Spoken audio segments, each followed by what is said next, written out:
has to pay, and it does. As long as we achieve what we're hoping to achieve at a consent level, the economics are there. It's a very bold idea. What drove the idea in the first place? Basically the need to plant trees, and native trees at that. There's the stark reality that we're running out of time, and what can we do to have a significant positive impact. Now, in terms of affordability, these sections aren't super cheap, but you've got an idea as to how you can give people options to get into this project? Absolutely. I mean, ownership is key to custodianship in a way. So having a freehold option at what is an affordable level in Queenstown, but also a leasehold option. So having the ability to pay a small lease premium up front and have a 10-year lease payment. At the end of 10 years, have the ability to freehold the site, buy the freehold of it.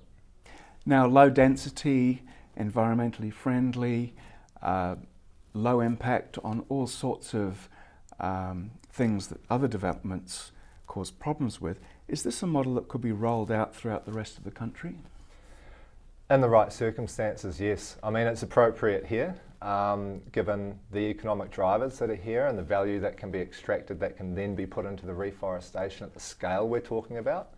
But I think, New Zealand has the ability to really lead the world and to show regenerative approach to growth and a way to economically regenerate the environment.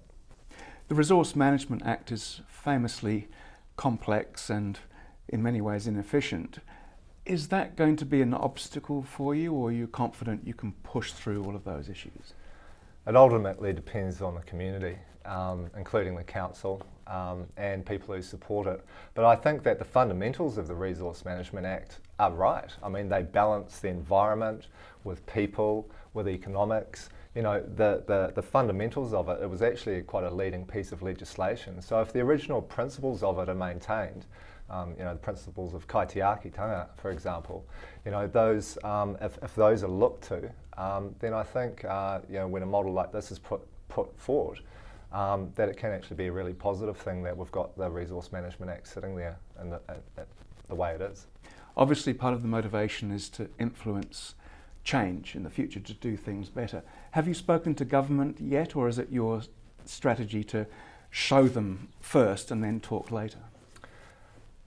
Probably show first and talk later. I mean, we kind of like the idea of seeing how far we can go and what, from a private perspective, what can be contributed. And then you've got the public sector seeing how they can create solutions as well. And it's fortuitous at the moment that we seem to be on the same path. So I would hope that there'd be some really good synergy to make what we're doing better, and it could also help the public sector show that the private sector can work in tandem. I mean, $12 million is not a small amount of money, but you've been successful in getting investors on board. Do those investors have to be ethical investors, or is this for anybody who wants a decent return? It should be for anybody. For it to be a success, it has to compete with everything else that's out there. Fundamentally, but I think the people that tend to be gravitate towards it are the ones that are looking for an impact investment, the people that are actually wanting to affect positive change with their money, and that's generally what's going to lead the way. But that quantum that you talked about is the underwriting of the acquisition and getting it started. The actual funders of the project, so to speak, are going to be the people that choose to live there and the people that choose to visit there and pay for that. And though their money is going to be the money that makes the project happen. So being able to make that, have the ability or facilitate a project, has the ability for people to be able to put their money to make positive change is what we're hoping to create.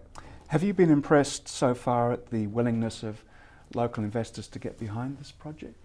There's only a very small group, which is a good thing.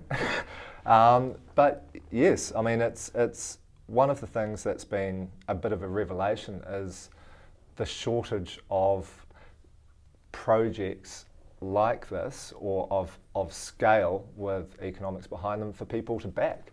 So there definitely are other people doing it, and more so. But I think there's actually an undersupply of that. I think there's more people wanting to do good with their money than there are projects that are out there for them to put the money into. So it has been really rewarding to see that. So I think if you put up something hopefully fundamentally good, that the appetite is there, the time is right.